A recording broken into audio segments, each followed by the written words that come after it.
Alina Haitz, welcome to the Human Capital Innovations Podcast. Hey, nice to be here. Thank you. Yeah, it's a pleasure to be with you. I'm super excited for this conversation. Today, we're going to be talking about mental wellness in the workplace. We're going to be talking about how we can shift our mental framing at work so that we can feel less stress and avoid burnout. We know that burnout is a huge, huge challenge in the workplace today. I think during the pandemic, it's even received more attention because of the challenges people have been facing, trying to work remotely and balance work, family, and all the different aspects and the health concerns and all those anxieties. Many people having to try to help their kids, doing homeschool while working from home. So there's just all this stuff, right? That's been adding to the complexities of how we live our life over these last couple of years.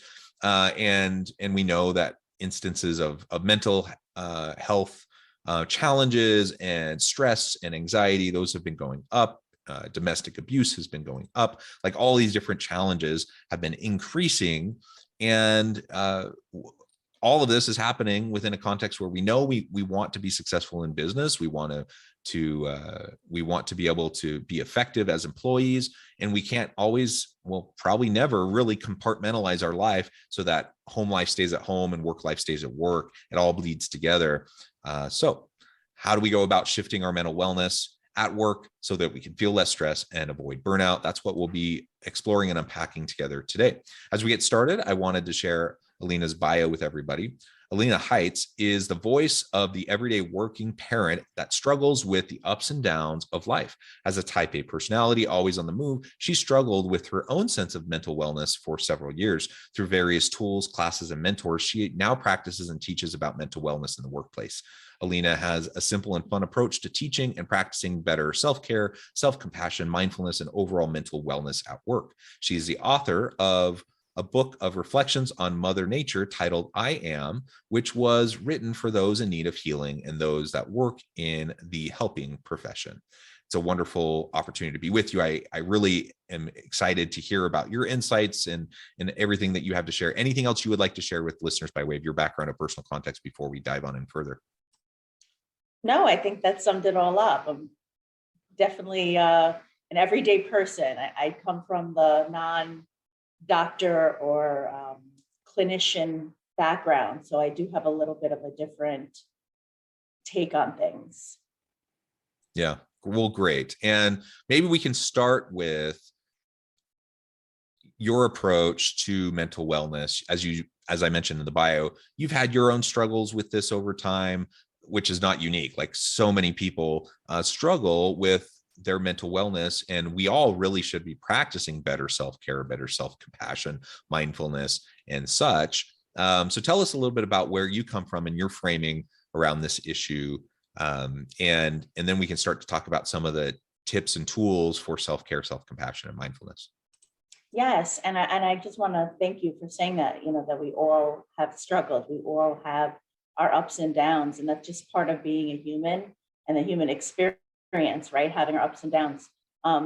Several years ago, now it's been 20 years. I was in college and I had a, let's say like a mental wellness pandemic, right? My own chaos, let's say. And from that point forward, I really moved forward in my own healing of really finding a balance in life. And I don't think that we ever really have an entire balance. I think that, with work and personal, you mentioned everything bleeds together. I think that, finding your own personal balance is what we really want to strive for, not anybody else's. And like, what does balance really mean? I think we're all kind of out of balance. That's, all day, depending on what time of day it is. If we can be better with balance, that's the goal. And, I like to say the little micro changes throughout the day can help us feel more, let's say, namaste, right? More at peace, more at balance. So I did struggle with my mental health in my early 20s. And from that point forward, I just became really, really much of a learner. And then, I'm still a learner, right? We're all learning. But I always found myself guided to find healing within the mental wellness field. And now, because we've been through a pandemic for I don't want to say been through, we're still in it, but it's, I see the light at the end of the tunnel here, right? So, I'm seeing that the essential workers, the healthcare professionals, they're burnt out and stressed like everyone else. But I realized when I was sick, I was at a conference, a respiratory care conference, and I asked in the chat, how are you feeling? And I couldn't believe the anonymous chats that I was getting. It gave me chills almost, because it was like, wow, these healthcare professionals are really struggling. They're resentful, they're tired, they're angry, they're drained. Some of them just don't feel good anymore and they lost their passion.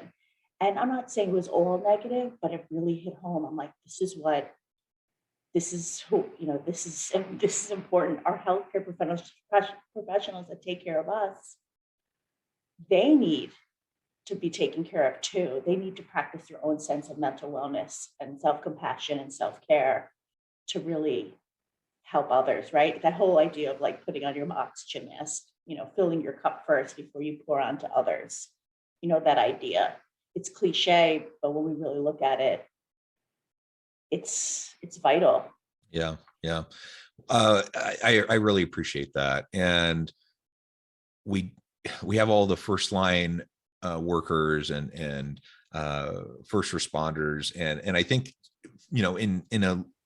in an organizational setting, leaders have taken on a really heavy load too, because they've been trying to look out for their people, and they've been trying to show compassion and empathy and understanding and accommodations for their teams, not always getting that same support themselves.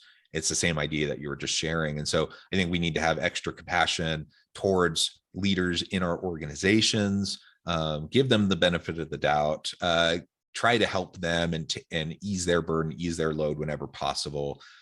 They will very much appreciate it. I'm sure they need it. And just like those in the medical field or anyone else, who is struggling, that's wonderful. Well, let's talk a little bit about some specific things we can be doing as we approach self-care, self-compassion, and mindfulness. Because there's a whole bunch of things we can do. But how do we get started, especially if we find ourselves in a really high stress, high anxiety, kind of even borderline burnout kind of a state? How do we walk that back, and how do we start to put in place these little instances throughout each day so that we can maintain a more healthy balance and overall better mental health state? And this is the question I get every time I get interviewed. How do we start? And I always answer the same way. We have to meet ourselves where we are. We can't expect ourselves to be gurus of meditation and self-care and self-compassion if we're running at a high level of almost near burnout or burnout. We have to give ourselves, some people may say grace, some people may say self-compassion, but it's really like meet myself where I am, and let's start small. Let's start tiny, and my whole philosophy is like, I'm not going to give you more work. You have a lot of work. You were talking about CEOs and leaders, heads of organizations. They have a laundry list of to-dos. They have more work than they probably want to know about, right? And more responsibility. So I'm not going to say, okay, you need to meditate 30 minutes a day. Let's be reasonable. Let's start with what you can do. And I'm not going to tell you to eliminate anything right away. Let's add something in, something minor. Maybe it's waking up 5 minutes earlier. Maybe it's just waking up 5 minutes earlier and breathing and starting your day without being connected to the cell phone. Maybe it's taking a break and having some gratitude, like writing a little, it may sound like, a little cheesy, gratitude list, but just starting out the day saying, you know what, I'm grateful that I have a job, that I have feet that I can stand on and walk to the bathroom, like in the morning, and then brush my teeth, and just starting that soundtrack of having gratitude and shifting that mindset. It's all about the mindset. Yeah.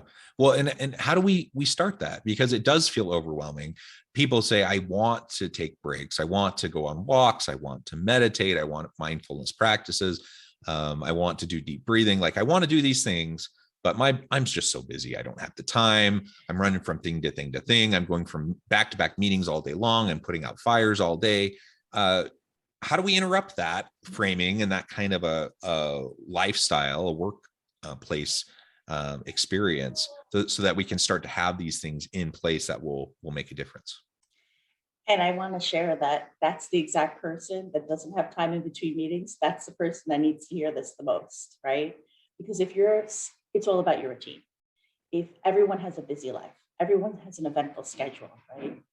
If we're not planning our day, somebody else is, right? That whole idea, you're in management and leadership. They say, if you're not managing your time, time is managing you. That's just like a basic, right? So if I really want to do something in my life, I will take the time to do it, right? We take action on what we value. If we really want to incorporate a meditation practice, make it doable. So maybe it's 2 minutes, setting your alarm on your cell phone at 3 o'clock that I'm going to go outside, take a walk for 2 minutes, start small. But if we're not willing to take our cell phone out and make an alarm and look at our day and be strategic about our day, then we're not really wanting to meditate. We don't really want to be more mindful, because we also need to know the why. Why do I want to be mindful? Okay, let's be mindful. Let's be more, routine focused. But the reason we want to know why, well, to be more mindful, more life satisfaction. If we're more mindful and more compassionate, we'll perform better eventually. Everyone's all this multitasking. Well, did you know that if you're more mindful and you do one task at a time, you'll do it better and more efficiently and sometimes quicker. So knowing the why behind the actions, like anything in life, is really important. Yeah. So knowing your why, your reason for wanting to do these things, and it may just be that you have high blood pressure and you need to decrease your anxiety and stress a little bit, and so you want to start to dabble in some of these things. You would just want to be around for your kid's wedding or whatever. It may be that you really feel like you could see the benefit right now immediately in your life. And I make that distinction because, I tell my wife sometimes, I think I do a fairly decent job of getting exercise, doing mindfulness things, practicing self-care. I think I do a fairly decent job of that, but I often won't even recognize how stressed I am. And my wife can sense it. And I just feel like I'm fine. Like I'm happy. I'm fine. Things are going well. And she's like, yeah, but you were clenching and grinding your teeth last night or whatever. I'm like, okay, that's a signal. And so sometimes people don't even realize it, or they don't feel like, oh, I'm fine the way I am. I don't need to change. And they don't see the real need. And so regardless of whether it's staring you straight in the face, you see the need, you understand it, you recognize that you need to do something right now, and you have an urgency around it, or you feel like I'm doing pretty well, I'm good, I don't really need this. Chances are you do. I mean, I think everyone does. And so we just need to learn to recognize the subtle ways that stress can overtake us. And even if we feel like we're pretty balanced and pretty happy, we can always do better. And we can find greater balance, and we can do just simple things. One of the things that you mentioned that I think is just so important is, as we're considering our day, start simple. Start with things you can do. Going and hiking for an hour up in the mountains may not be even remotely reasonable for you. It might start with a 10-minute walk with the dog, or it might just be 2 minutes of deep breathing, or literally consciously taking that 30 seconds as you're walking from meeting to meeting to practice some deep breathing. Just simple things like that can make a really big difference in our day, but we have to be attentive to it, because very quickly we can just get sucked into the busyness of everything that we're trying to do. And busyness can be addicting. I mean, busyness, we get that, there's science behind that. I'm not a doctor, so I'm not going to get into that. But busyness can be addicting. Work can be addicting. And, if we're aware enough to say to ourselves, okay, I need to slow down because I'm in robot mode, or like I say to my son, zombie mode, you know, like I'm just going, I don't even know how I got to my destination. I drove there, I took the train, but I was in another world, not being mindful, not being focused. So when we are more focused on having some self-compassion for ourselves, but also knowing that, like, okay, so if I keep operating the way that I'm operating, by the time I get elderly, I'm going to be like not as well as I can be. I always find that people who take moments for themselves and have a mindful breath or practice better self care, they also sleep better. And sleep, I was just talking about this in another interview, sleep is key to success, mental wellness, and physical wellness. Sleep is a primary need. If we're not, water, food, sleep, you know, so making these little changes are actually better, long, sustainable changes for us that we can build on, as we go. Yeah. And what can we do? So I'm a leader in an organization, a CEO, an executive, or even a, kind of mid-level leader. I have a team of people that look to me, that rely on me. What can I do in my role as a leader to recognize the signs of stress and anxiety and burnout, employee disengagement and such? And what can I do to proactively help my people practice better mental wellness approaches to their day consistently? And that's it. A lot of CEOs and leads of companies, they just don't know what to do. They know that there's a problem. They know people are getting burnt out and stressed. They don't know what to do.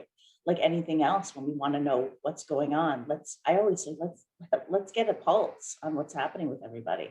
Maybe it's having a anonymous survey, like, how are you feeling? Like I did at that respiratory care conference. How are you feeling? What's going on? What are your priorities? Do you feel you have work-life balance working here? Are you engaged? You know, these kind of, you're a researcher, doing these, asking questions is like the first step to really, that's what I do with organizations. What is the pulse? What's happening here? How burnt out are people? Or how, and that, burnout connects to engagement.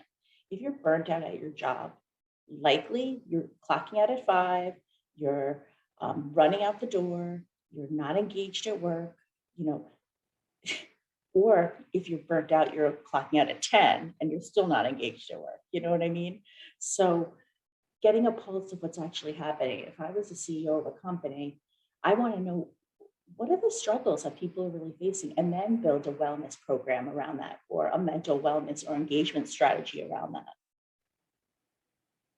Yeah, and it just all starts with intentionality and awareness. And I would also say modeling for your people, practicing self-care and self-compassion and all of these sorts of things that we've been talking about. If I'm running around like a chicken with my head cut off and I'm barking at people and I'm like, everyone can tell my anxiety level is up to here, guess what?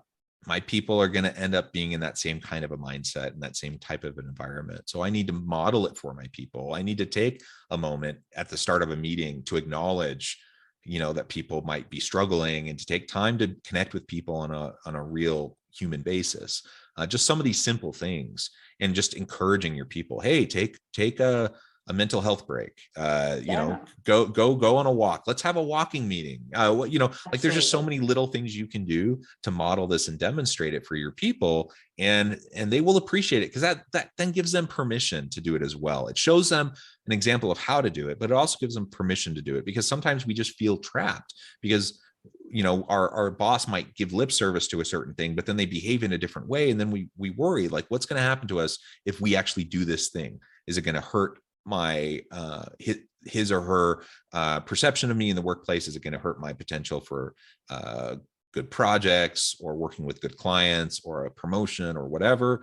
And when we start to have that fear, even if it's not grounded in reality, it's just our perception, but when we have that fear, guess what? We're going to end up defaulting generally to unhealthy behaviors that aren't sustainable. And so we just need to be very attentive to that as leaders, and how people are looking to us, even when we don't think they're looking to us for these types of things.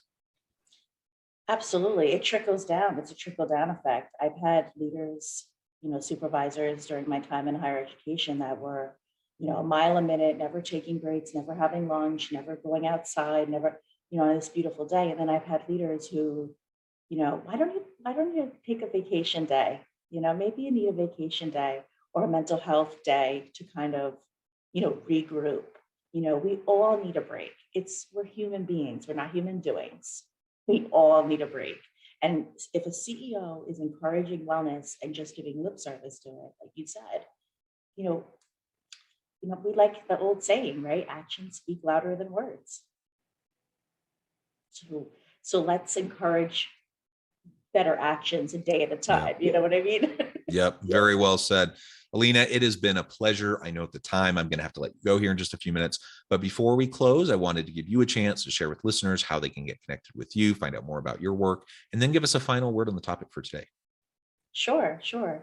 I am active on LinkedIn. If you want to find me, I'm Alina R. Haitz on LinkedIn. I also have a website. If you want to contact me, it's alinarhaitz.com. I work with all types of organizations, mostly focused on healthcare, providing training, speaking, and consulting. And to leave, my last words, let's focus on minor changes, meet yourself where you are, and model, like what John said, model and show up the best you can. If you're showing up, you're doing it right. I love it. Thank you, Alina. It's been a real pleasure. I encourage listeners to reach out, get connected, find out more about Alina and her team can do for you. And as always, I hope everyone can stay healthy and safe, that you can find meaning and purpose at work each and every day. And I hope you all have a great week.